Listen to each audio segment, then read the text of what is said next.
नमस्कार दोस्तों, जय श्री कृष्ण। कैसे हैं आप सब? उम्मीद करती हूँ खुश होंगे, सुखी होंगे, संपन्न होंगे। दोस्तों, आज जो उपाय मैं आपको बताने के लिए जा रही हूँ, ये उपाय है शत्रुओं के लिए। आज के जमाने में दोस्तों, जो थोड़ा भी कमजोर है, शत्रु, अत्याचारी लोग उसके ऊपर हावी हो जाते हैं। तरह तरह से उसको और उसके परिवार को परेशान करने लग जाते हैं। कमजोर परिवारों की बहन बेटियों के ऊपर हाथ डालने की कोशिश करते हैं, परिवार की इज्जत खराब करने की कोशिश करने लग जाते हैं। कमजोर व्यक्ति का पैसा, मिलकत लूटने की कोशिश करने लग जाते हैं। तो ये उपाय उन्हीं लोगों के लिए है जो काफी हद तक अत्याचारी हैं, दुष्ट हैं, बदमाश हैं।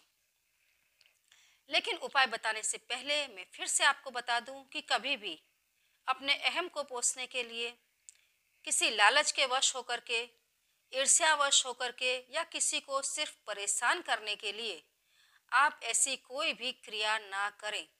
कोई भी ऐसी क्रिया ना करें जिससे किसी भी व्यक्ति को परेशान होना पड़े। ठीक है? ये उपाय दोस्तों बहुत ही साधारण है। आपने देखा होगा, दो ग्रह जो एक दूसरे के शत्रु हैं, यदि उन्हें एक जगह इकट्ठा कर दिया जाए, उनके ग्रह पे उनके स्टोन पहन लिए जाए, तो आपकी लाइफ के अंदर कलह आने लग जाएगा। दो ऐसे व्यक्ति जो विपरीत ग्रहों के अंडर में हो, एक सूर्य प्रधान हो, दूसरा शनि प्रधान हो, दो व्यक्तियों को आप एक जगह इकट्ठा कर दें, आप देखेंगे दोनों जहां इकट्ठा हुए वहीं पर कुत्ते बिल्ली की तरह उनके बीच में लड़ाई झगड़े शुरू हो जाते हैं। और जहां दोस्तों लड़ाई झगड़ा है, कुमति है, कलह है, वहां लक्ष्मी कभी नहीं टिकती है। वहां से लक्ष्मी अपने आप चली जाती है। उस घर में कभी किसी भी शक्ति का, अच्छी शक्ति का वास नहीं रह जाता है। जहां दो कल ही जीव इकट्ठे हो जाते हैं, बराबर। आप कभी भी देखना दोस्तों, जैसे किसी का मूलांक 1 है और किसी का मूलांक 8 है, तो ऐसे व्यक्तियों के बीच में कभी भी दोस्ती होनी नहीं है। भले कभी आपको ऐसा लगेगा कि हाँ, इतने विपरीत मूलांक के व्यक्ति हैं और उसके बावजूद भी इनकी दोस्ती कायम है, तो मैं आपको बता दूं दोस्तों कि ये दोस्ती बहुत कम समय रहेगी। कुछ समय के बाद उनके बीच में अवश्य ऐसी कोई खटपट होगी कि दोनों की दोस्ती खत्म हो जाएगी। धंधा है, व्यापार है, कोई भी रिलेशन आपको करने हैं, तो हमेशा उन ग्रह के व्यक्तियों के साथ करें जो ग्रह आपके ग्रह का मित्र ग्रह हो। शत्रु ग्रह के व्यक्ति के साथ कभी भी रिलेशन ना जोड़े, अन्यथा जिंदगी में हमेशा कलह का सामना करना पड़ता है। ठीक है? तो आज जो उपाय बताने के लिए जा रही हूँ दोस्तों, ये ऐसा ही उपाय है। इस उपाय को आप करेंगे तो जो भी आपका शत्रु है, शत्रु के घर में इतना कलह शुरू हो जाएगा, इतना कलह शुरू हो जाएगा कि वे आपस में एक दूसरे से लड़ाई झगड़ा शुरू कर देंगे, लड़ मरेंगे और अपने आप अलग हो जाएंगे। कभी ऐसा हो सकता है कुछ लोग जो ग्रुप बना करके एक जगह जहां इकट्ठे होते हो आपके खिलाफ और षड्यंत्र करते हो, वहां पर भी यदि जाकर के आप इस चीज को गाड़ देते हैं जहां उनकी बैठक हो, तो कितना भी बड़ा ग्रुप होगा, कितने ही व्यक्ति हो, 5 हो, 7 हो, इकट्ठे होकर के बैठ रहे हैं और आपके खिलाफ षड्यंत्र कर रहे हैं, तो सब आपस में ही लड़ मरेंगे। आपस में उनके बीच में इतना गहरा मनमुटाव हो जाएगा कि एक दूसरे को छोड़ करके खुद ही भाग जाएंगे। जो भी उनके बीच में जो चीज उन्हें इकट्ठा कर रही है, वो चीज वहां से चली जाएगी और वे एक दूसरे से अलग हो जाते हैं। ठीक है? तो दोस्तों, आपको 2 नाखून लाने हैं। एक नाखून चाहिए आपको बिल्ली का और दूसरा नाखून आपको चाहिए कुत्ते का। किसका? कुत्ते का। एक नाखून बिल्ली का और एक नाखून कुत्ते का।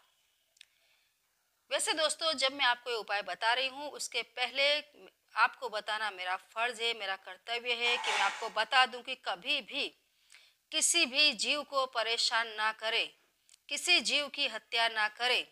जीवित बिल्ली हो या कुत्ता हो, उसका नाखून आप काटने की कोशिश ना करें। हाँ, कहीं यदि इनकी डेड बॉडीज पड़ी हो या किसी और तरीके से कहीं कोई सेल कर रहा हो, तो आप इन चीज़ों को ले सकते हैं। ठीक है? किसी भी जीव को बिल्कुल भी परेशान ना करें, वरना आप ही को भोगना पड़ेगा। आप जिस उद्देश्य से काम करने जाते हैं, फिर वो उद्देश्य सिद्ध नहीं होता है, क्योंकि उस उद्देश्य को सिद्ध करने के पहले ही आपने जबरदस्त पाप कर्म कर लिया होता है। इसलिए किसी भी जीवित प्राणी को परेशान ना करें। ठीक है, तो आपको लेना है एक नाखून बिल्ली का और एक नाखून कुत्ते का। और दोस्तों, ये दोनों ही नाखून को आपको काले धागे में बांध देना है।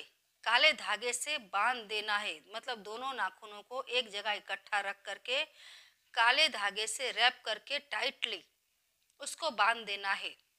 बराबर बांध करके दोस्तों, आपको इन दोनों ही नाखूनों को, यदि शत्रु का पूरा परिवार आपके विरोध में है तो आप शत्रु के यहाँ जाकर इसको गाड़ दें। बराबर इसको गाड़ते ही आप देखेंगे कि शत्रु के परिवार में कलह शुरू हो जाएगी। वे खुद आपस में लड़ लड़ करके एक दूसरे से अलग हो जाएंगे। दूसरा, यदि शत्रु एक से ज्यादा हैं, कहीं इकट्ठा होते हैं, बैठक करते हैं, ग्रुप करते हैं और वहां बैठ करके आपके खिलाफ षड्यंत्र करते हैं, तो उस जगह में यदि आपने इन दोनों ही चीजों को गाड़ दिया तो वहां से उनका पूरा ही ग्रुप बिखर जाएगा। जहां पर भी आपके शत्रु इकट्ठा हो रहे हों वहां पर आप इस चीज को गाड़ सकते हैं। वे अपने आप ही वहां से हट जाएंगे, चले जाएंगे। ठीक है, बहुत ही साधारण सा उपाय है, बहुत साधारण उपाय है, लेकिन मैं फिर से बता दूं दोस्तों, छोटी मोटी लालच में, ईर्ष्या में, अहम में कभी भी किसी को भी परेशान ना करें, अन्यथा उसका फल आप ही को भोगना पड़ेगा। तो करते रहें दोस्तों, करते रहें, खुश रहें।